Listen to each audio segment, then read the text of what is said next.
Well, hello and welcome to the Battle Standard podcast. My name is Matt, and my co-host here is. Hello, my name is Keen.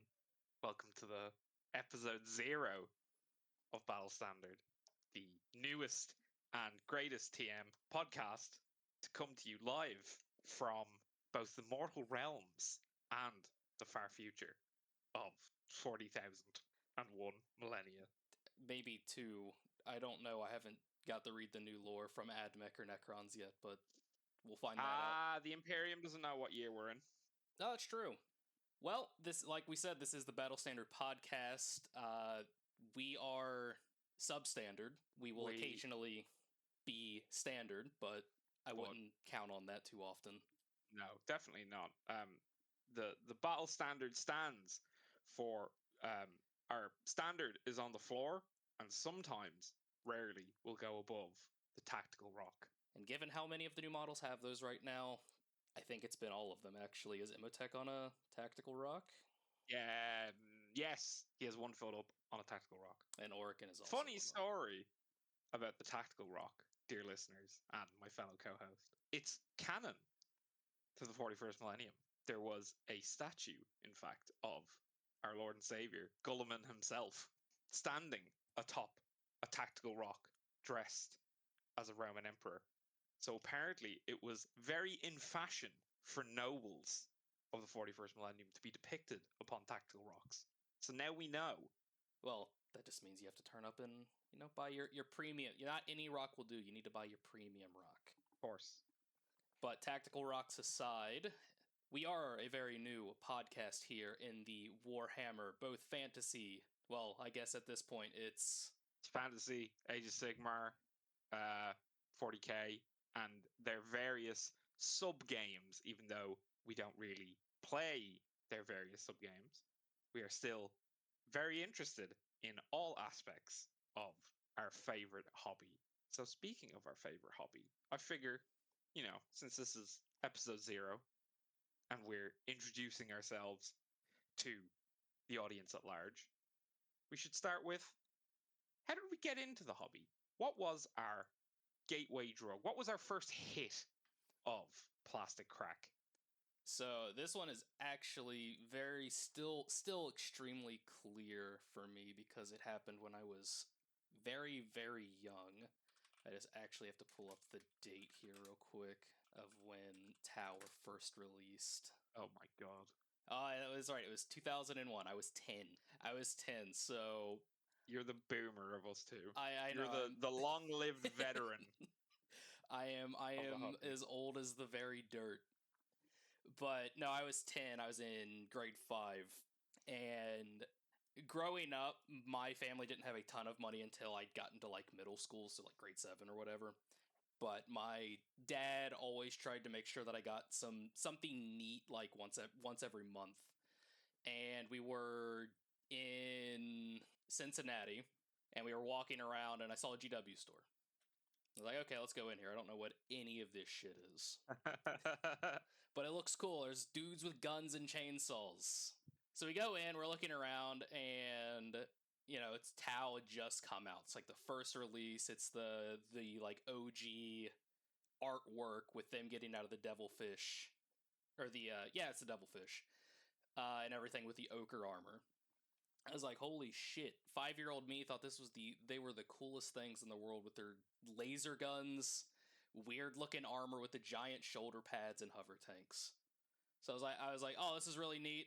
But I was also aware, like, we don't have a ton of money. It's like, whatever. My dad was like, what do you think about all this? I was like, it's neat. It's like, I wouldn't mind doing this.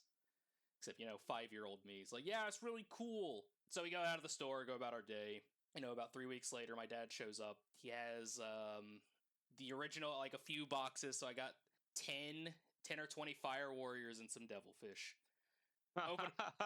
Open up the box, and I pull out sprues. I was like, what the fuck is this? What do we do with this? I was like, this doesn't come together. I was like, oh, shit.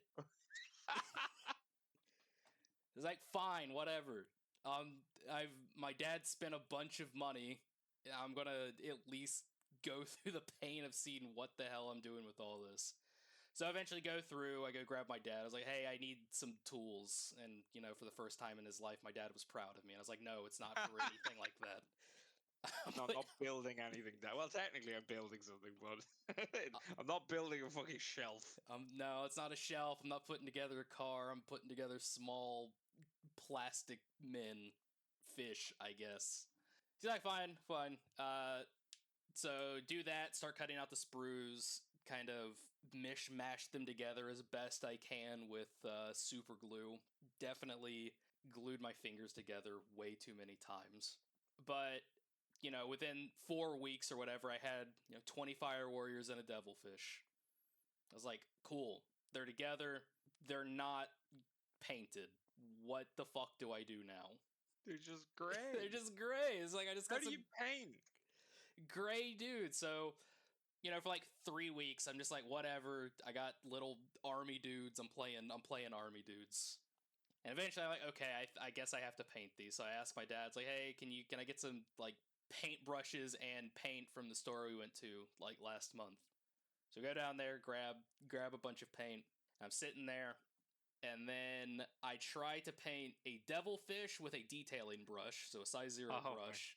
I think, that's like this is the starting point of every like old Warhammer horror story. Well, I just, I painted my marine just with a size 0, fucking primer and all. Primer and all, because I didn't know. I had no idea. I was like, I don't know what a rattle can is. I just know what I didn't think spray paint would go on any of this shit.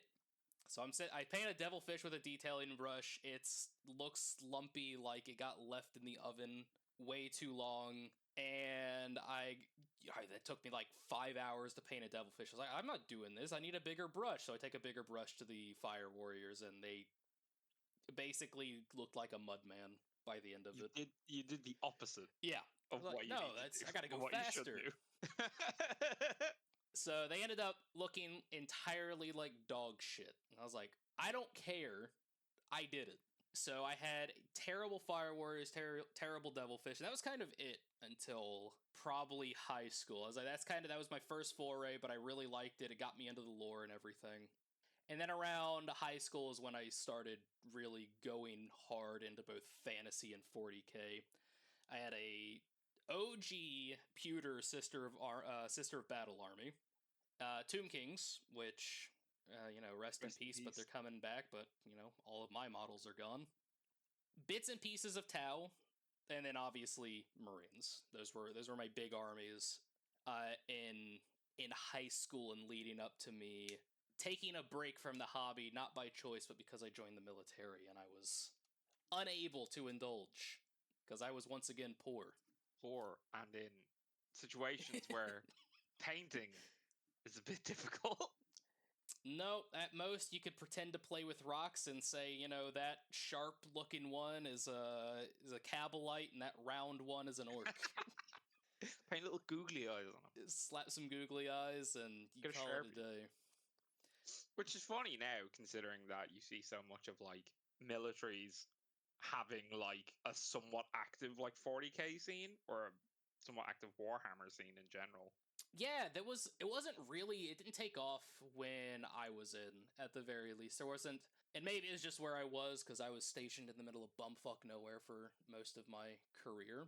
But no, it wasn't there. But now looking and seeing how many guys actually play, and like there's legit hobby stores on bases now, it's huge.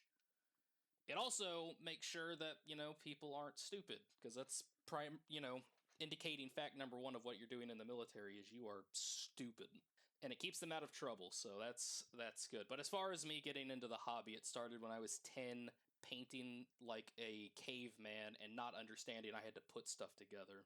But yeah, that's really where it started for me. And I took a break, and it was probably when did the plague happen? The Great Plague of 1920. So yeah, 2020 is when I started getting back into it. And I started by buying a bunch of sisters that I'm going to have to sell because I'm not playing sisters. And after that, we ended up moving from East Coast to West Coast, so I didn't buy anything else knowing that was going to happen. But when we finally touched down, I got a bunch of Custodies, which still need to be actually properly painted. I haven't gotten around to that. Space Marines, which are being done up as Emperor Spears. And I got 2 boxes of Leviathan and then a whack load of other stuff on top of that. I've got about, I don't know, 30-40% of it painted right now. World Eaters and World Eaters Knights. I'm waiting for the Atropos to come into plastic before I fully start on that, because they're going to be my big. I've practiced enough painting again to do that. And then I think that's it.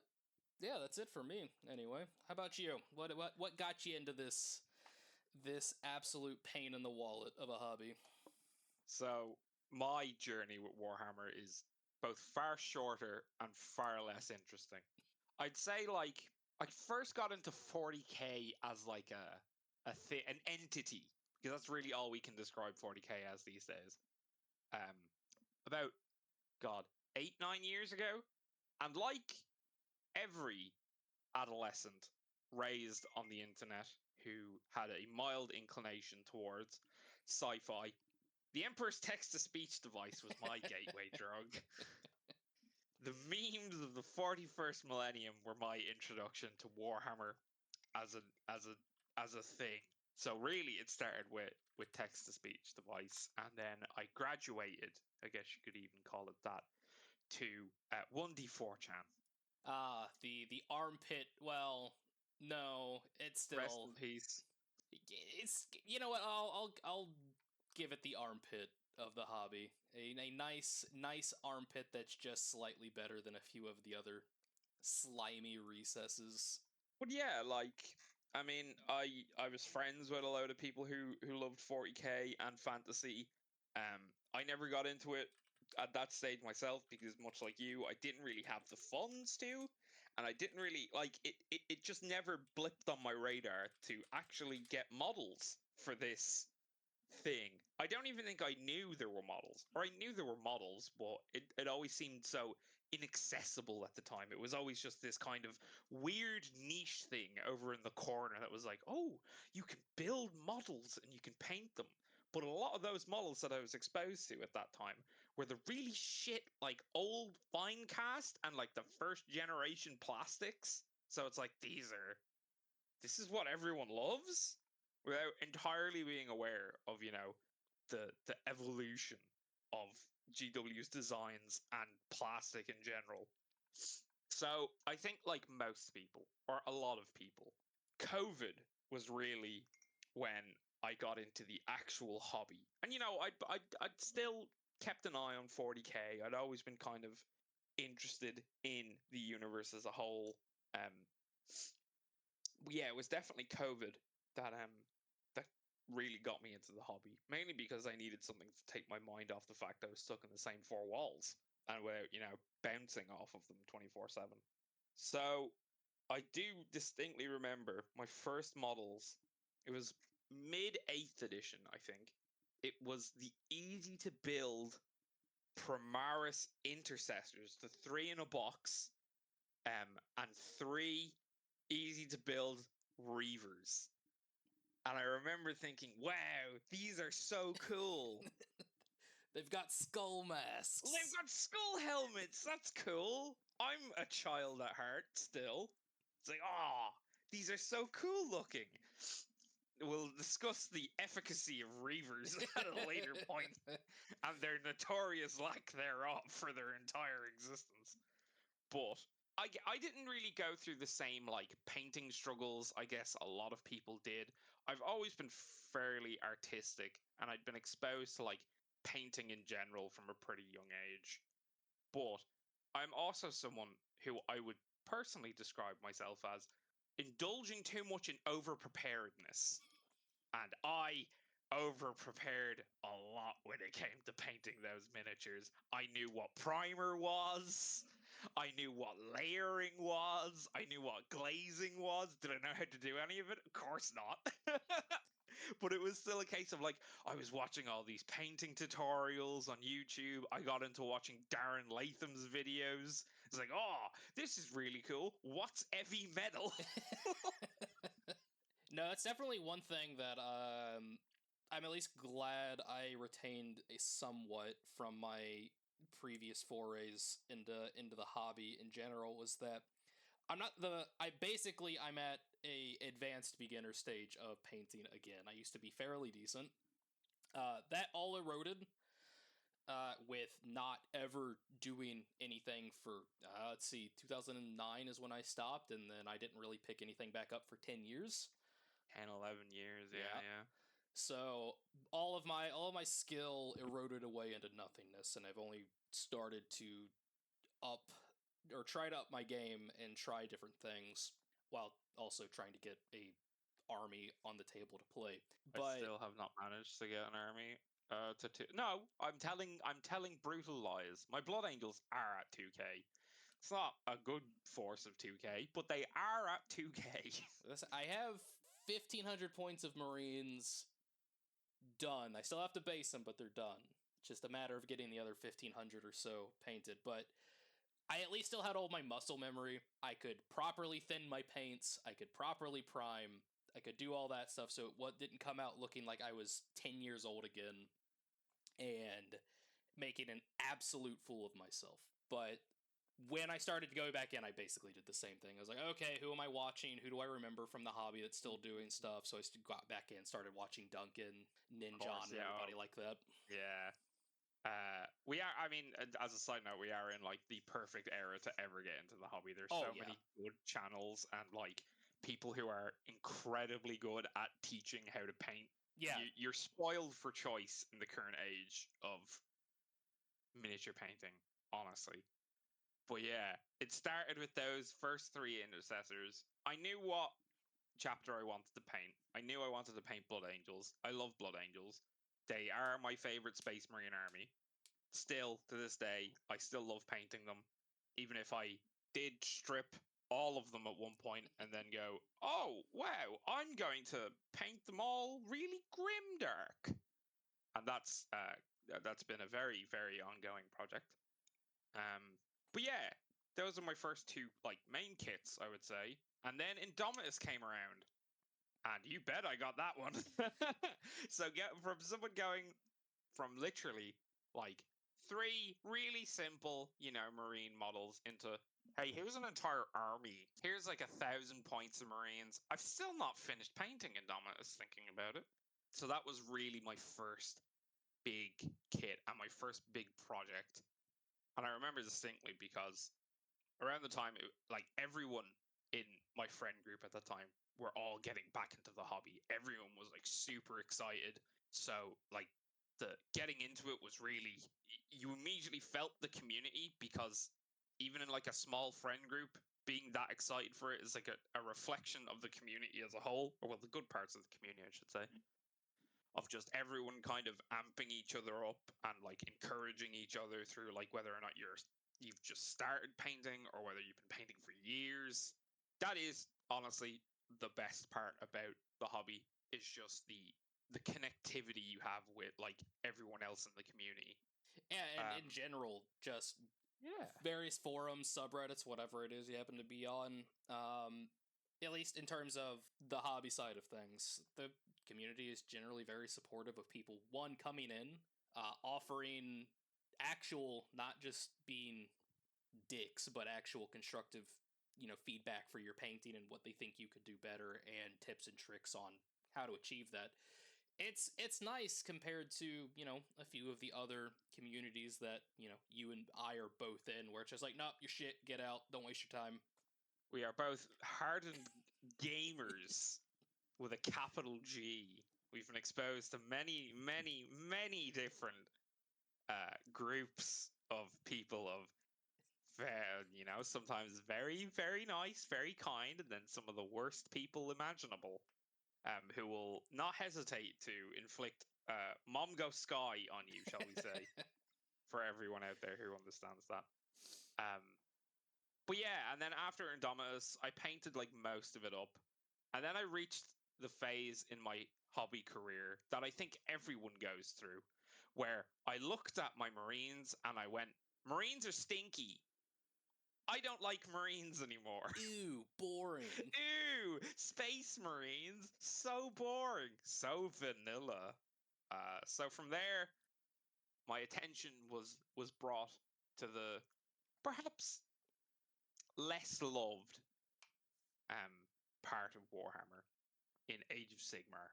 And this was, again, I would say midway through second edition. So AOS had firmly kind of shed the stigma of first edition, having no points, having no real rules, having the most random way of like getting points. Like if you were playing a dwarf army, if you had the longest beard present, you got a point for that. Ah, If those you were playing days. orcs, you had to shout "wah," you get a point for that. So my attention was brought to Stormcast, the other flavor of vanilla, but fantasy this time. And I say vanilla. Everyone says Sigmarines. They're just fantasy space marines. They're not, for a start. They are I still maintain they are so much more interesting than the vast majority of Space Marine lore. So I painted a lot of Stormcast after that. I was really, really into Age of Sigmar at the time. Then I got some Daughters of Cain. Painting Daughters of Cain made me realize I hate painting skin, and that is an army that is entirely skin. This was also in the time of when you were running like up to 80 witch elves in your standard Daughters of Cain list, and you were just Death Starring them. From Daughters of Cain, then I kind of went back to 40k, and I got interested in Marines again purely because at the time a wonderful, wonderful painter who I admire so much, who's probably my favorite painter, Richard Gray, started putting out videos on how to do Grimdark Space Marines for Horus Heresy. And one of the ones that he did was Blood Angels. And me being, I'm very much someone who's focused almost entirely on improving my painting. I would say that, I'm not great. I'm good, but I'm always trying to push what I do in like every project that I get into. And Grimdark Blood Angels was absolutely the thing that hooked me back in to Marines again. So that's when I stripped all of my Blood Angels and I went, all right, we'll do it again. That's also how I started getting into using oil paints, using different techniques that weren't just, standard base layer wash. Because I mean, everyone does that. Nothing wrong with it, far from it. But yeah, that was definitely the point where I was very much focused on improvement. I'm trying to think what other army? Oh, too many armies actually. Now that I think about it, after Space Marines came Custodes.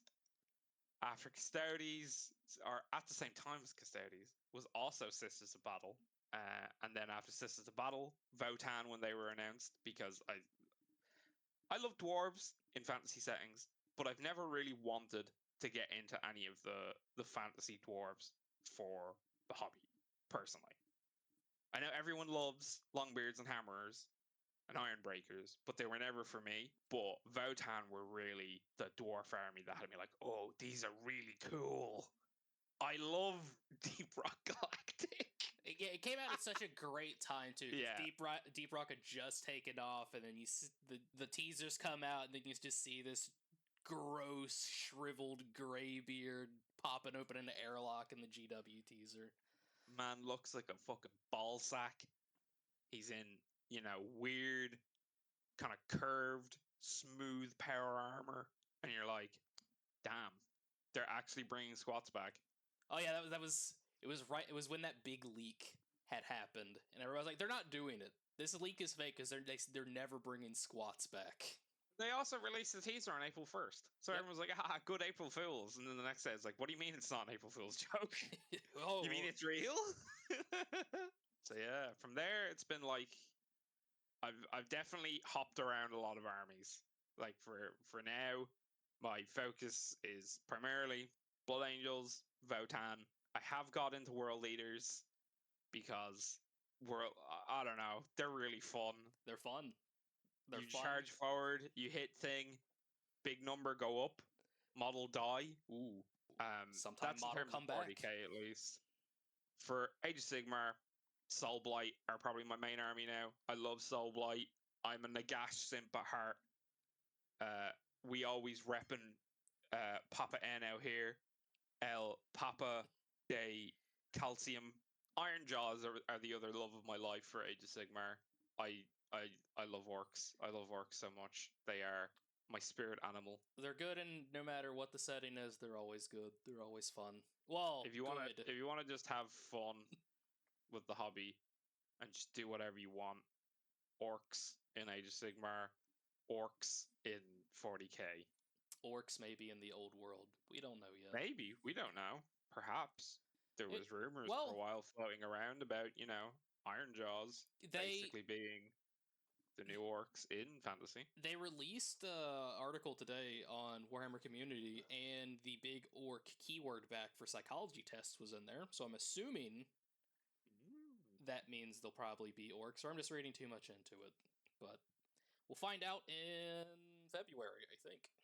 More old world. Oh, Old old, world. old world. That'll That be is admittedly the one side of the hobby that I have very little interest in, mainly because I wasn't around for fantasy. I didn't play fantasy. I didn't collect fantasy. And old world very much leans towards a bit of, capitalizing on rose tinted goggles and the absolute monumental success of Total War Warhammer. they yeah, no, it well I think Total War Warhammer initially got a decent chunk of people into AOS to, one, break off that stigma, and then two, they're like, okay, now I want this, but what I'm used to. So we'll see where that lands us. I do plan on playing that. I do plan on playing Tomb Kings, and I don't know what else, considering, one of our near and dear friends is going to be an absolute scumbag and play High High Elves. elves. High elves. We don't like elves around here. No, we do not like elves of either the future variety or the ones that live on Atlantis or in Canada. We don't like those elves either. We tolerate the Canadian elves. They are sometimes welcome. Sometimes. Yep. Dark elves, though. Ignore what I said about playing Daughters of Cain. I know they're just Age of Sigmar Dark elves. I hate elves. They're a bit, I would say the Daughters of Cain, at least like in transition from Old Hammer to AOS, they were a much, well, no, one of the more competitive armies was just a block of witch elves with a cauldron of blood. That, for the longest time, was the core of a Daughters of Cain list as well. The more You had things Marathi, change. you had a Cauldron of Blood, you had a Slaughter Queen, you had 60 Witch Elves. You fucked them up the board and they had fun. And your opponent did not have fun. And that is the key That's thing. the key. As long as we have fun, that's not necessarily the case. That's why I never bring or would play knights into somebody who just started the hobby, because That's just cruel. that's knights may be bad, but when it comes to more casual play and everything else, they are a stat check, and people generally do not have the stats to check them. So I guess speaking of hating elves and tailing off of our conversation about how we got into the hobby, what are our favorite armies? It doesn't have to be armies that we collect, but in lore, you know, admiring them from afar. What are our favorite armies? Admire. So generally, I'm only going to collect things that I actually like. So it's probably only going to be things that I actually collect. But I'll start old and work our way up to the future. So for fantasy, 100% it's Tomb Kings. I'm also a death simp. I love my death armies. Tomb Kings were my first fantasy army. They were awful. They were so bad that for anybody that wasn't in the know, If you took Toon Kings to a tournament, you got a free 250 points. Oh god, back in the days of tournament packs having their own rule sets because 8th edition was so bad. But other than that, great lore. The fluff is fantastic. Cetra is both amazing and an absolute meme lord of a character. It's great. He gets both aspects. Other than that, though, I like, dwarves. Dwarves were always one of my favorite. I have a kinship with the short folk. They're stubborn. They're absolutely just awful and stupid, but that's the point of loving factions, is you see just how awful they are. But dwarves, Tomb Kings, that was really it. I wasn't a big fan of the Empire. I didn't really enjoy the Holy Roman Empire aesthetic or anything like that. Generic human dudes, if that's, your thing, like the little dude against, the dark, great, but for me that wasn't really it. And yeah, I'm much the same, honestly. Like even with 40k, yeah, I don't like the big guard. big ups to all you guard players, not for me. Well, I say that as soon as they introduce an Armageddon Steel Legion upgrade sprue, we'll talk. Oh, so never. But okay, so fantasy then to AOS, because we'll keep in the fantasy. In terms of aesthetic, and it'll be absolutely heretical for me to say it. No, it won't. No, I like the Sword Masters from Lumineth. That's like I know they're cool. Sword Masters of Hoeth were cool. I don't like elves though. I'll Ideneth give you that Deepkin. much. Okay, yeah, you know what? Those are elves that get a pass. I like Ideneth. It's the sheer stupidity of it's dudes on sharks, it's a giant turtle with sword fins, and all that's fantastic. It's one of the best original armies they've done. Absolutely. All they want is your souls. Give them to them. Yeah, as they come up from the tides. Really cool original army rule as well, but it was absolutely busted. Oh, someone who's suffered through both editions of Ideneth Deepkin, absolutely mauling you with high tide, low tide. Yeah, there was tech. There was tech for a while that involved using the deployable boats you get as part of Ideneth. Oh, I love the To boats. block off entire sections or alleys of the map, so you just couldn't move through them. And other than that, we go back to death. Ossiarch Bone Reapers. Hell yeah. Great. Fantastic. I love the aesthetic. Catacross. Pinnacle. Pinnacle for diorama model that I think they should use more. Absolutely. Not on a huge mount. He's not absolutely gargantuan himself. He's just standing there looking at his shield, not even looking at anyone else on the battlefield because he doesn't care. Because Catacross is the GOAT. Let's ignore the fact that, Archeon killed him at the 8 points. But Archeon kills everyone. He came back. He's better now. He got better. But Ossiarch, Soulblight, I love vampire counts. They're a continuation of vampire counts. I wish we got a better Graveguard kit, but we'll get there eventually. I will be holding out for the day for better Graveguard kit. Until then, 3D prints are saving my Graveguard. And then and this will be my first AOS army, because AOS was just not something I could do at the time. And it's same with 40k, but I got into 40k because nostalgia. For me, it's going to be Flesh Eater Courts, and that comes off the tail of the previews about 2 weeks ago, seeing Usharon, what is he, the Mortarch of? The Mortarch of Delusion. The Mortarch of Delusion. And one Crypt Ghouls, just scrungly little dudes that look fucking hilarious with their drums. They've got stupid helmets on as well.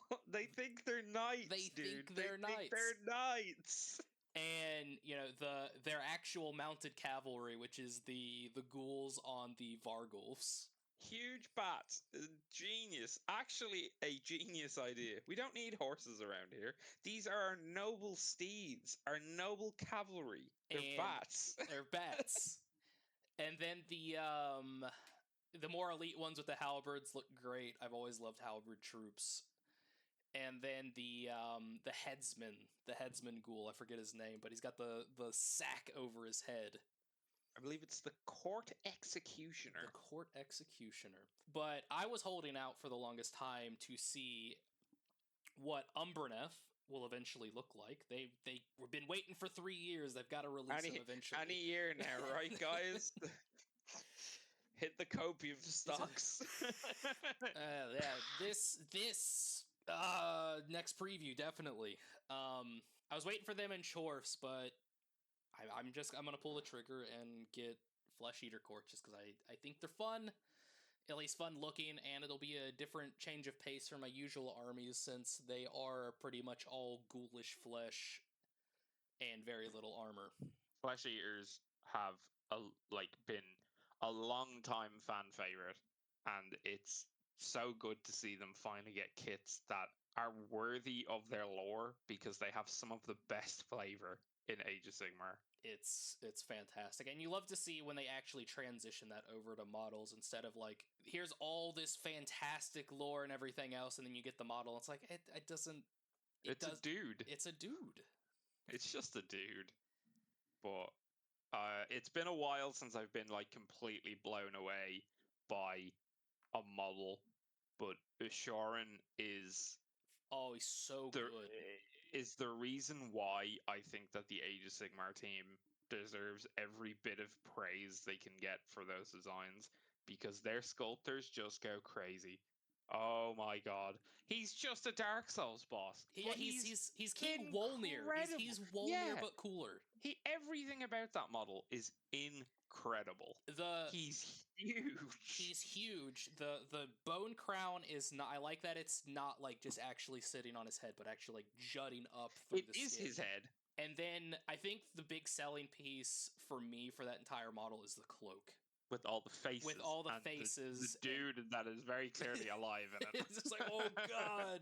But yeah, no, that's for AOS, that's really it for me. Hopefully with Umbreneth coming out eventually. That'll be my next AOS army after Flesh Eater Courts. Then moving on to ye old 40k. Obviously, I like Space Marines. I think Space Marines are cool. If you don't think Space Marines are cool, then you hate fun. It's big dudes in armor that go fast and hit hard. It's a simple pleasure. But then you also have to take into effect, the flavor of big man and armor. And you can have your vanilla, but you can have an extra bit in your vanilla. You can get some sprinkles. You can get some sauce. So, definitely for me, when it comes to Space Marines, obviously Emperor's Spears, my go-to favorite. I love the sky blue, like the sky blue kind of gray blue armor. Looks great. And then, you put some gold around it and the furs and everything, and you just got an army that pops. It's like more subdued Space Wolf, so it's not ridiculous. It's a really nice combination of ultramarine blue and like the Space Wolf gray, or like Heresy era Space Wolf gray. You smash them together and you get a better aesthetic than Space Wolves. Sorry, Wolf fans. Let's be honest, I was a Space Wolf fan for a long time, and then they kind of kept dropping the ball. And then we don't even need to talk about the Heresy Mark 6 helmets that were so bad and so disliked. Somehow, I've never seen Games Workshop do this. They took them away. They got rid of the wolf heads. It was like I know 2 a lot weeks. of people did like them. It was a bit longer. It was a few months. It was like 2 or 3 months. Okay. Yeah, it was. It was like 2 or 3 months, and then they were gone. Oh, that's a topic for another time. But Marines, Emperor Spears, fantastic, love them. And then if I was going to go for, a little bit outside of the box, since Emperor Spears are technically still ultras, they have nothing. They literally have nothing. They have one named character. They always have one of the worst detachments, and they work with the worst battle line troops who aren't even battle line anymore. But Raven Guard, I like the idea of sad. Heresy era Raven Guard, really cool. Have a lot of stuff going on. They were part of the Shattered Legion, all that stuff. Obviously, they get knocked out in the Heresy very early on, so we don't get that much. But they have some of the coolest named characters in Heresy. And then going to 40k, they have Kayvon Shrike, and that's it. You get Cave and Shrike, and you get the ability to abuse their tactic of deep striking any unit or infiltrating any unit specifically. Wherein the classic example is Raven Guard players infiltrating Assault Devastator. Centurions Yeah. and Devastator Centurions, which is funny. It's very funny. But it is unfortunate. I do really like Raven Guard. They were my second choice for Marine Army after Blood Angels, and of course the boys in red won out. But it's sad because they've so much like there's so much lore around Korvax and what he was doing in order to try and replenish the Raven Guard through like the cloning process and how badly that went and how he'd been trying to basically repay that fact that he screwed up and the Legion was basically left depleted the entire time. Yeah, I just love they are the modern day army for 40k, and that they use modern tactics and not just haha. We run forward and a 10% attrition rate is good. But yeah, no. Raven Guard for Marines, then obviously switch over to the other side of things for Chaos. And this one has held true since 2007 really. And for me, it's World Eaters. They are, without a doubt, my favorite Chaos army. And that stems from the heresy, with how actually tragic the World Eaters ended up, and everything that they did to try to make their own dad proud of them, and it didn't mean anything in the end. And then also to modern day, everybody loves seeing Karn's kill counter continue to somehow go up millions every time he steps foot on a planet. And then also playing them, they're a simple army. They are one dimensional, but sometimes that's all you want out of something, and they do one dimensional well. It is go up the board, it is hit people, it is kill as much as possible, and you don't care if some of your dudes die. You don't really care if any of your They're dudes going to die. die. They're going to die, but that's I, part of it. yeah, and that's also one of the reasons why I always, suggest for people that are actually starting to play, not just paint, but play something that is that one dimensional, that gets you used to losing models. Because I know a big thing when I was talking to the guys at my last office that I got into 40k, they were like, I don't want to paint all these just to see like one of my squads evaporate in one turn. And like, you're gonna have to get used. That's part of the game. It's you gotta be able to do that. And World Eaters and other armies like that just you go blow for blow, teach that. And that's one of the reasons why I like them. They're just fun.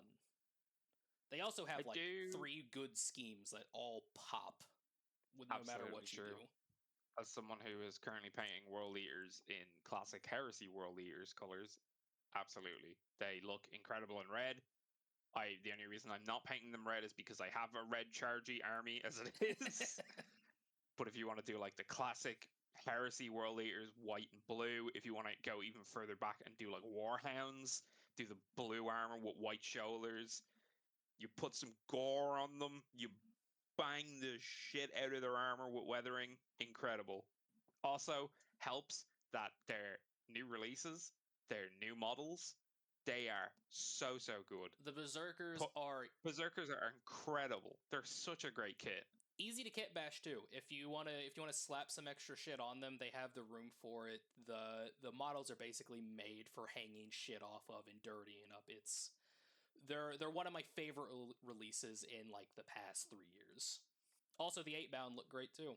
And it may be an unpopular opinion, but I think Angron looks great because he essentially Is just that an looks. unpopular opinion? I see it a lot where it's like, oh, he looks too much like a demon. I mean, He's literally a demon Primarch. he's the most demony demon He is Primarch there he is is. just Satan. That's all he is. He's tiny Satan to Corrin's big Satan. But I really like it. Act, He looks just like the Blanche artwork, which I love. that is like, I mean, it goes to show that it took Games Workshop so long and so many years to be happy with a plastic Angron kit that they were happy to release. And I think the one that we got is incredible. You could argue that there's maybe too much stuff on him, but he's also Nah. really easy to sub assembly.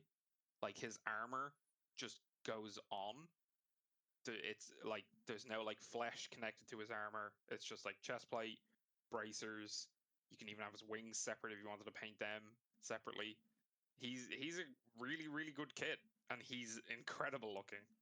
He's not as good as Be'lakor, but Kind of. Be'lakor is like one of the highest bars, in my opinion, you can get in terms of model design.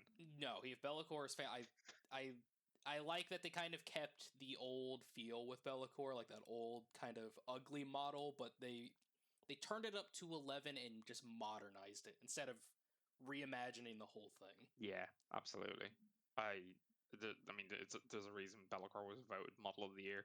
I don't even really like Chaos that much, and even I was like, I kind of want Yeah, Be'lakor, he's dude. he's great. He's such a great base, so much weird stuff you can do with him. It's a dream.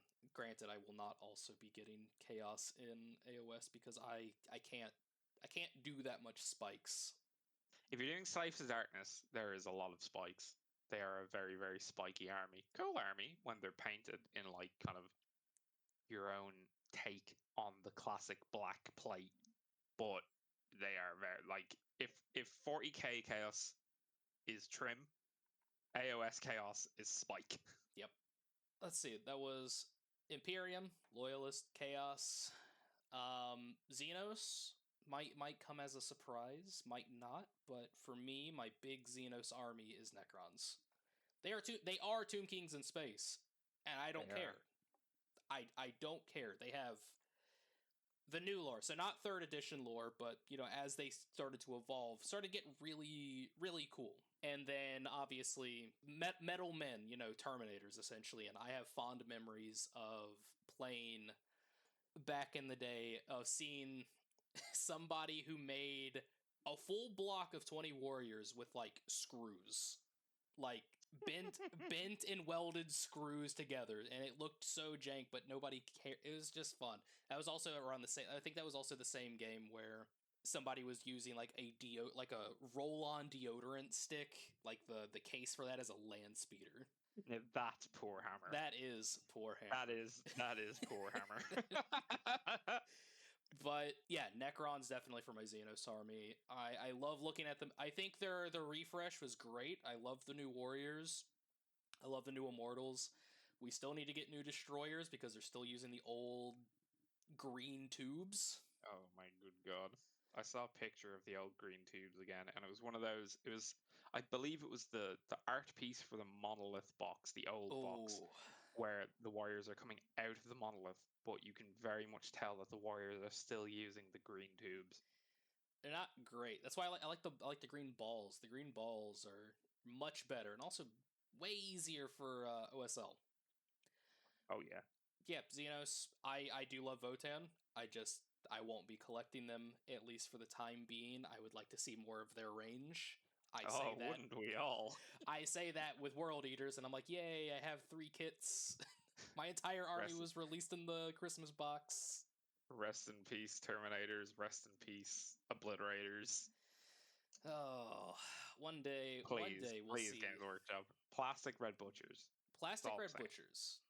I have the That's all resin I'm saying. ones. They're sitting right back there. Yeah, let's see Red Butchers. Let's see Mutilators.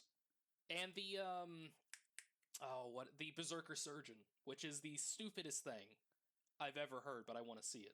I mean, they did. I mean, one of the key characters in the Siege of Terror books Yep, is a is world leader's apothecary, who I forget the name of, I but also forget he's the name he's of. cool. He had metal teeth. Well, we'll go over heresy stuff later because that's another system we both collect. True, sort of. Sort In a of, way, anyway. in in a way of saying like these are 40k units. But that's it really for me. I don't like Eldar. I'm fine with Dark Eldar. I think they're fun. Vect is a really fun character that really needs a new model. Oh yeah, But oh yeah, he does. in terms of regular Eldar, both, and I will fully admit that this is table bias speaking, but I hate them. I'm sick of their shenanigans. I'm sick of their overpowered units. All of it. I'm tired of it. I hate those. I hate those knife ears. Those knife ears with their cheeked up armor. Oh, those cheeks! Oh, those howling banshees! Oh. That's really it for me. And I know you don't play fantasy, but if you have any shout No, I outs for don't. fantasy. I'm kind of similar to you. I am a death simp, as I said. I love Nagash. I think he's one of the best characters in terms of Warhammer writing because he is simultaneously the biggest megalomaniac and also just a complete idiot. He like Nagash takes more L's than insert football team here. We need to He get a thing of that. I'm a genius. Oh no! Except it's Oh, I Nagash. mean, that is most certainly Nagash, except at the end, he would still say, I'm a genius. So Tomb Kings are very cool. It's hard not to like Tomb Kings. They're such a, like, generically cool. They're mummies and skeletons with an Egyptian theme. That's just cool. And Um, oh yeah, I guess I forgot to talk about the constructs are the big selling point for me for Tomb oh, yeah, Kings. absolutely. Like Necrosphinxes. Oh, Necrosphinx remains to this day probably my favorite model. one of the most underutilized kits ever. How could they release that kit and then immediately axe it? I don't even. I mean, what I obviously they weren't planning to redo Old Hammer, but I at least let people use that. And I don't know, Ossiarch. It fits the theme pretty well for Ossiarch, I think. I'm in agreement with most people where I really don't understand why they didn't import most of the Tomb King's line into Age of Sigmar. It Um, hurts. It's all. It was all new. They did it with ogres. yeah, they did. Yeah, I mean the ogre stuff is still the exact same. The Dark Elf stuff in like City of Sigmar and stuff, and hell, Daughters of Cain. A lot of that range is still old world stuff. Half of the Soulblight like main characters are old world models. Nagash is still an old world model, and he can be used in every Death Army. Oh, he's so good though. God, what a Oh, God, what a he's a model. wonderful kid. Sorry, he's a wonderful model. He's a terrible kid. I hated putting together my Nagash. Whatever plastic they used for that era of old world end times models. Oh, I don't know why they made them so bouncy. The Mortarks also suffer with this, but that's kind of besides the point. In terms of other fantasy armies that I do like vampire counts, but again, Death Simp. I like vampires. I like ghouls. I like zombies and skeletons. They are the horror faction. It's hard not to love him. It's hard not to love them. But yeah, that's kind of fantasy. In terms of Age of Sigmar, there's a lot of armies I really, really like in Age of Sigmar, both aesthetically and from the lore. Stormcast, obviously, I think Stormcast are really cool. There's so much stuff involved with them where they kind of invoke classic like Greek tragic heroes. There's a lot of stuff about the loss of self and the loss of identity because with each reforging they lose part of their humanity, but they still keep fighting. Unlike Space Marines, it's not just dudes in power armor. You can be whatever, and Sigmar will go, "Hey, you were a hero, but I didn't do anything. I only stopped a mugging." Well, you're still a hero. You're a Stormcast now. Good enough. Become lightning. I think that's also another part as well. Sigmar is really. I like Sigmar. He's a himbo. He's a dumbass. He solves everything by hitting things with Galmaraz, for better or worse. Get the flow chart. Is it a problem? Get the hammer. Yeah, if it's a problem, Galmaraz. If it's not a problem, Galmaraz. There's a few order factions I love. Obviously, Daughters of Cain. I I love Daughters of Cain aesthetically and from the lore. I love Marathi. She is such a conniving bitch. She is like so lawful evil. She's like she's almost a vampire in like classic D&D terms of she will use every part of like a system available to her in order to further her own goals. And I just love the entire arc of her being basically like ignored by the other elven pantheons and just going, okay, I'm going to become a god myself then, and I don't care who I have to step over to do it. Order faction, by the way. Order, that's another thing. Order is, they're not good. Most factions in Order, not good. They're only Order because they're against chaos and everything else. So yeah, you got the murder cult, So and then you have the kidnapping sea elves, part of Order. Idoneth, that's speaking of Idoneth, also another very cool army. Don't think I would ever collect them. The models are a bit too spindly and fiddly for my liking. But again, another very, very cool army from the fluff and just the design of the models. I love that they are like order vampires basically. They are kind of against everyone. They come up from the tides, they steal people, they steal your souls. They're constantly hungering for more souls because Teclis is a dickhead. What? Well, that's part of the course. That's never changed. Yeah, I mean, Teclis. I hate Lumineth. Hate Lumineth so much. Two editions of being abused by that army is just.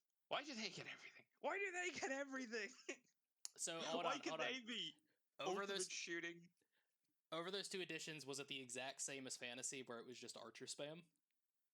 No. So Oh, second edition was not a very high win rate in terms of archer spam because what Lumineth would do, they would take like a full reinforced unit of their archers, and their archers have the ability to shoot behind cover without needing line of sight.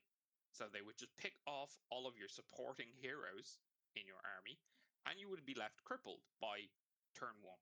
And that was kind of just it.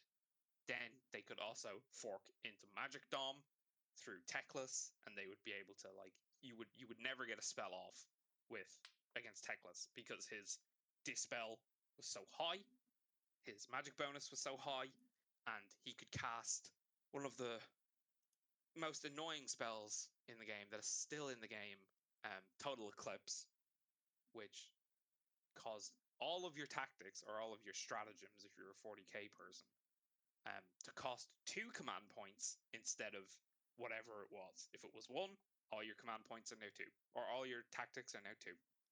Um, in terms of chaos, I will say I'm far more biased against Age of Sigmar Chaos. I don't really like any of them too much. Blades of Corn are cool, but they are just they're very similar to World Eaters, wherein they're kind of just like meat men. We meat have big men, muscle, we hit thing, we but swing axe. there's other armies that I will get to later that I love far more who do the exact same thing. Yeah, that's chaos. I don't really I like individual models in chaos. I think obviously as said, Be'lakor, one of the coolest models they've ever released. The Glotkin, I'm not a big Nurgle player at all, or a Nurgle enjoyer, But but it the is a Glotkin's a model and hell a of a half. hell of a model. But death, much like Matt here, I am a big death simp. I love Soulblight. I love vampires. Manfred is such a dickhead. He is the cause of every single problem there ever was, and I love him for it because he's just such a scum. He's scum. He is just scum. He's awful, and he has And depression for a reason. Nagash brought him back to laugh at him. Neferata again. She's also just really cool. We stan badass goth bitches, With giant and she hats. is like the queen of badass goth bitches. Is Manfred the only Mortark to not have a hat? Yes, he also doesn't have hair. Haha, bald. Imagine. L. Should really be Manfred L. Karstein. And then obviously with the newer stuff, with Radikar and the releases from Curse City, I really, really like the wolf side of vampires as well. Oh, the Radik, leaning into the bestial stuff was oh, such a good so idea. such a good call. Radikar the Beast is one of my favorite models and one of my favorite units to run in a Soulblight army. He's not that good, but he's just kind of a bit of a beat stick. You just fire him at people and he just kind of beats them up. And he has such a great model. So that's kind of like I didn't think I would like the wolf side of it, but now that they've released more of it and the lore around it, and there's so much interesting stuff in Death as a faction. Obviously, again, as mentioned, Ossiarch Bone Reapers, they're taxmen who come for your bones. Give us your Pay your bones. pay your taxes. Your taxes are bones. the fact that they're just a Gestalt consciousness in suits of bone. They are bone in bone. Catacross, incredible model. I love that. Nagash literally just found this one general dude and was like, "Hey, you're back now. You are a pristine construct. You have your own mind because I need you to have your own mind to lead these mindless boobs. And you're going to go fight Archeon." And Catacross was like, "Yep, I'm going to go fight Archeon." And much in keeping with death as a faction. Oh, Nagash, you're such an L taker. He loses to Archeon, as Nagash has already done somehow, despite being, supreme overlord of the undead The and god god of of death, death. the god of death, because he ate all the other gods of death. And then the last Grand Alliance, and a Grand Alliance that does have a small but very special place in my heart. Iron Jaws. Not orcs, not orcs in general, just Iron Jaws. If you want to learn how to play Age of Sigmar, you pick up Iron Jaws. It teaches you everything. It teaches you how to trade. It teaches you how to hit things. It teaches you the core rule of playing any destruction army, which is always be charging. Your main form of big unit is either a pig, now, we love big pig, or dragons that are shaped like cabbages and have the Ah, face of bulldogs. the battle cabbage. Maul Crusher was like definitely one of the things that dragged me into Iron Jaws, and then Brutes, Gorgruntas, new Ard boys, not old Ard boys. Thank rest in Oh, that's right. rest We in got new Ard boys rest in finally. piss. Thank That kid. God. Incredible army. So much fun. You can do so much stuff with it. You can freehand whatever you want on it. You can paint them whatever color you want. Fucking Iron Suns paint themselves yellow because they saw Stormcast and were like, "We'll do that." So they just went, "We'll just be yellow." They have the classic orc thing of, hit thing more, get bigger. Iron Jaws is definitely top 3 armies for me. I would say my ranking is probably like Daughters of Cain, Soul Blight. No, Daughters of Cain, Iron Jaws, Soul Blight. They have a very special place for me because they're just orcs, man. It's They just orcs. want to have fun. And then in terms of 40k, obviously Blood Angels. I love Blood Angels. I definitely only really got into them at first because red. I like red. Red's one of my favorite colors. But then I obviously started reading more into like Sanguinius and the heresy era for Blood Angels and how they manage their flaws through like the expression of art and how that helps to control the rage. I also think that a lot of the Blood Angels specific stuff is just so cool. They do need model updates though, please, Games New Workshop. Sanguinary Guard, New please. Sanguinary Guard, please, pretty please. And I Dante is such a classic tragic hero. He's the noble bright in the grim dark. I think that's no. I was gonna say that's all my marine favorites, but I do love White Scars. Great. I mean, underrepresented chapter. Oh yeah, they really shouldn't be. They're like get rid of Ravenwing. Fuck Ravenwing. I Dark Angels have too I'm much as it is. I'm still to this day, since 7th when they started doing detachments and everything, I'm still mad that Dark Angels got a Ravenwing detachment specific for them with Samael, the Talon Master, the Black Knights, all of that. And Scars still don't have a specific they don't have a do they have a Con bike? They have a No, they don't. Not anymore. oh They do not, because obviously assault bikes are now gone, which means that the con on bike is gone and wasn't even a Casaro. thing in 8. Why is Corsaro not on a bike? I don't know. Don't if you're listening, GW, don't remove them off the web store. I still need to buy them for something. Corsaro Khan, the most kit bashed unit out of White Scars, who's never a White Scars unit. But yeah, no, just the fact that Dark Angels got Ravenwing, but there was no specific bike thing for White Scars. Like White Scars had a really good at the start of like chapter rule in ninth. when that was still a thing. Now that we just are going purely detachments that are somewhat flavored towards certain things, we're never going to see it, which is unfortunate. I think white scars are separate enough. I don't think they're that codex compliant to be wrapped up into the codex compliant chapters. In an ideal world, we'd get codexes for all of the chapters that are Yeah. like, liked, like Imperial Fists, White Scars, poor Raven Guard, Poor Raven Guard. Salamanders.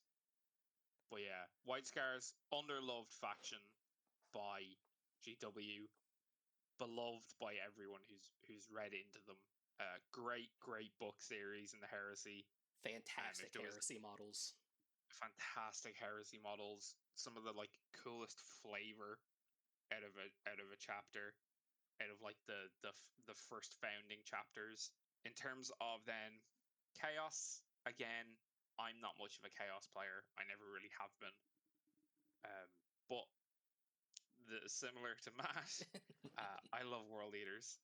World Eaters are just 40k Iron Jaws, which as soon as I played against them the first time and realized that all they do is move up the board and charge, I was like, this is the army for This me, is all it. right. From afar, I've always loved Iron Warriors though, just because of.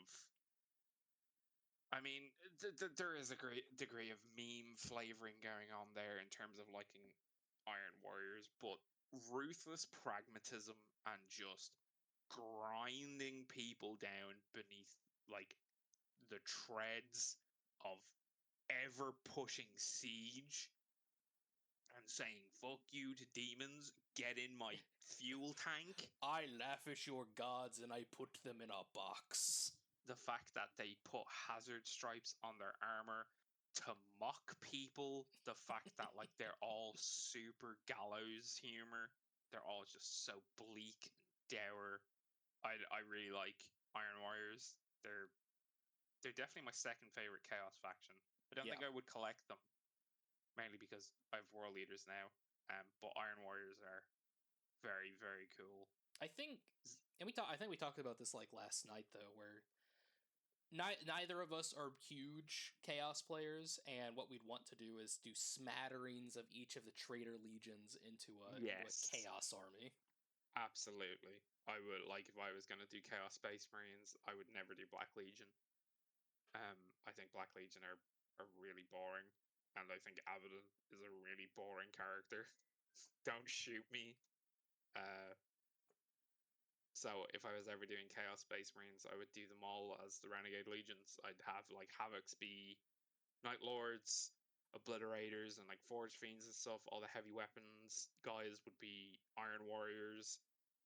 Anything that has to punch anything, World Eaters. Yeah, I mean, I think it'd be a lot more effort, but I think it's a lot more interesting than just Black Legion.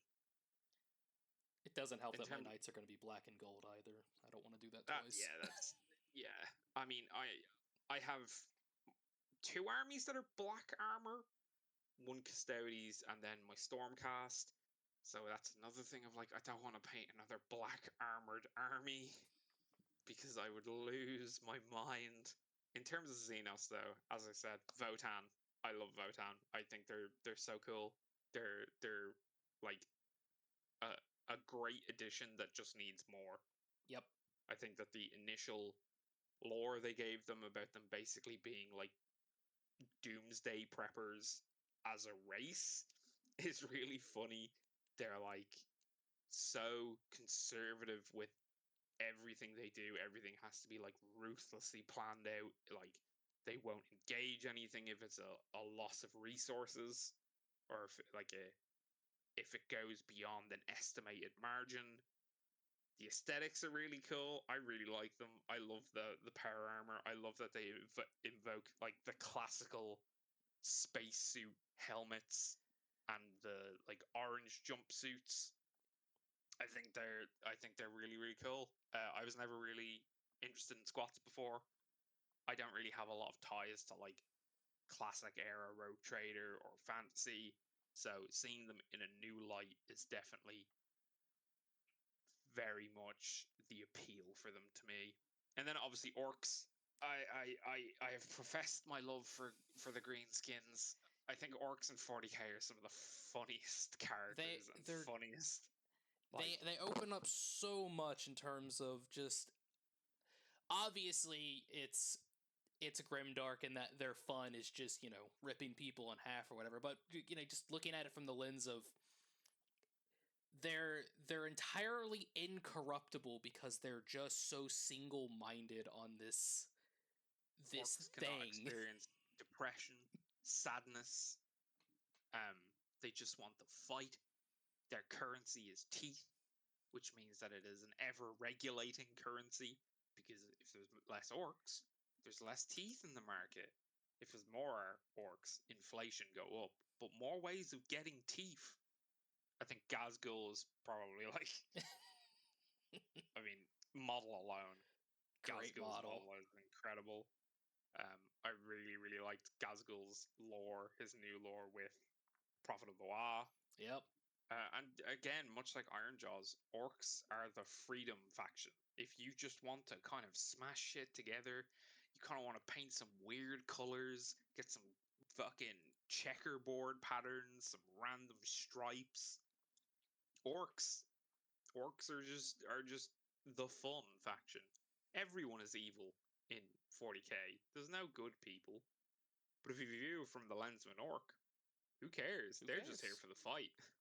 And this is years old now, but the introduction of the beast snaggers was, in my opinion, top notch. Adding another, and small complaints with the kits aside, Squighog Boys, one of the best things that the faction has gotten in years.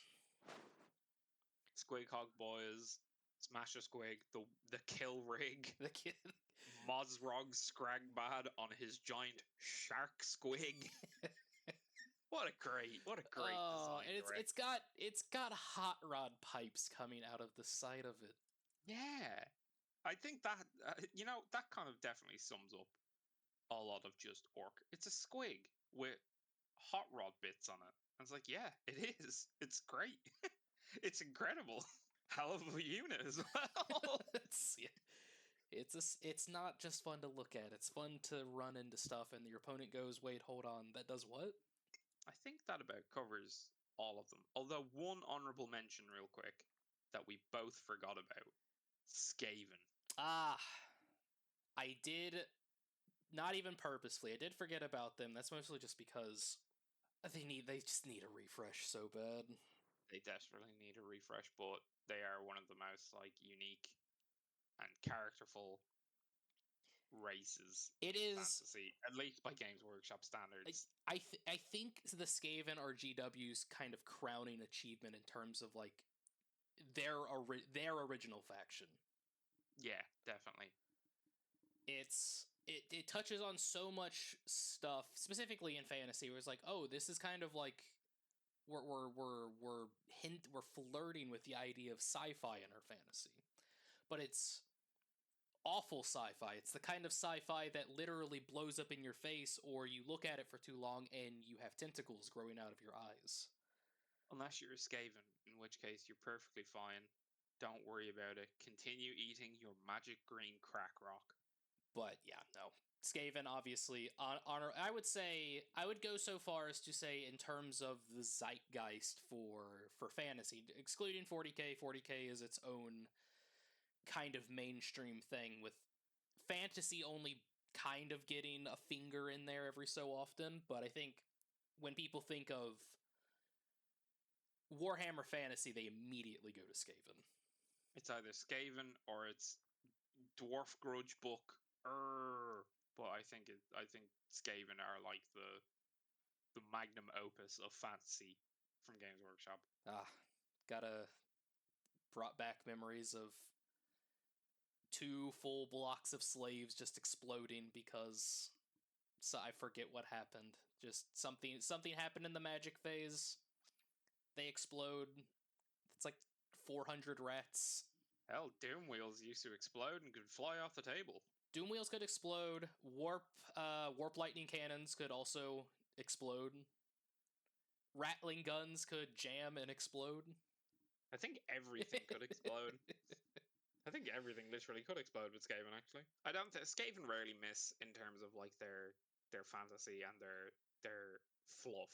I think No, the fact it's that they're no matter what, no matter who wins, no matter who loses, Skaven always win. and yeah, what yeah, fluff wise, there no matter even if it goes bad, Thank will summon Scarbrand. They still win. Scarbrand's just now killing dwarves. Yeah, I mean, what they don't care. But even just and I think that's probably one of the things I kind of miss. And we'll see what happens in Old World. We'll see what happens in is we go into 40k. Obviously, it's 40k is now I think actually hit mainstream in terms of both hobby and like funny big men in armor.